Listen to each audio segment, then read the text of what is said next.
नमस्कार, मराठी अन्नपूर्णामध्ये तुमचं मनपूर्वक स्वागत आहे।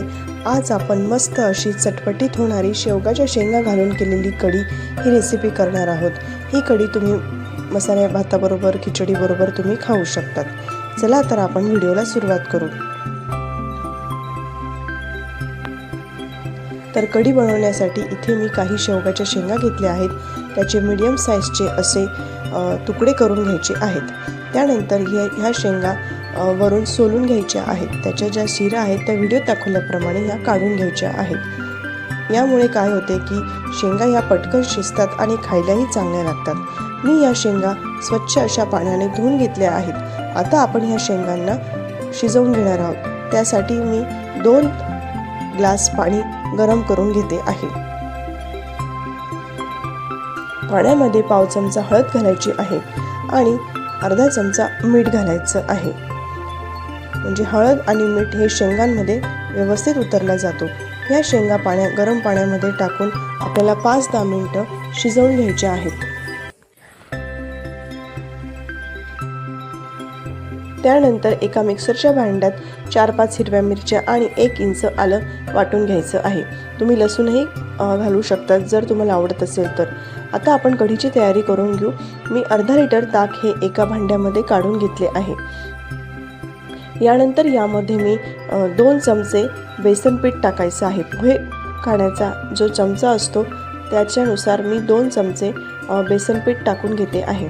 आता हे बेसन पीठ ताकामध्ये व्यवस्थित मिक्स करून घ्यायचे आहे, म्हणजे त्याचे लम्स राहता कामा नये। 1-2 मिनिटं मी व्यवस्थित मिक्स करून घेतलं आहे। इथे आपल्या शेंगाही व्यवस्थित शिजून तयार झालेल्या आहेत। साधारणपणे 15 मिनिटं लागलेत मला। आता आपण हे शेंगा शिजवलेलं पाणीच आपण कढीसाठी वापरणार आहोत। मी हे शेंगा शिजवलेलं पाणी ताकामध्ये मिक्स करते आहे। कढी तुम्हाला कितपत पातळ आणि घट्ट हवी त्यानुसार तुम्ही पाण्याचं प्रमाण ठरवा, पण यामध्ये पाणी टाकताना साधं पाणी वापरायचं नाही आहे। शेंगा शिजवलेलंच पाणी यामध्ये वापरायचं आहे। आता आपण कढीला फोडणी देऊन घेऊ। मी इथे 2 चमचे आता साजूक तूप टाकायचं आहे। साजूक तुपामुळे कढी खूप चविष्ट आणि खमंग लागते। साजूक तूप मी 2 चमचे इथे गरम करून घेतलं आहे। त्यानंतर यामध्ये अर्धा चमचा मोहरी टाकली आहे। मोहरी मस्त तडतडू द्यायची आहे। जिरं टाकायचं आहे। जिरंही छान 1-2 सेकंद व्यवस्थित फुलू द्यायचं आहे। त्यानंतर यामध्ये ताजा कढीपत्त्याची पानेही आपण घालणार आहोत। अर्धा चमचा हिंग घातला आहे। कढीपत्त्याची पानंही घातली आहे। आता ही फोडणी व्यवस्थित आपण गरम करून घ्यायची आहे। यामध्ये आपण जे वाटण करून घेतलं होतं हिरवी मिरची आणि अद्रकचं ते टाकून घ्यायचं आहे। वाटणामध्ये तुम्ही 1-2 पाकळ्या लसूण आवडीप्रमाणे टाकू शकतात।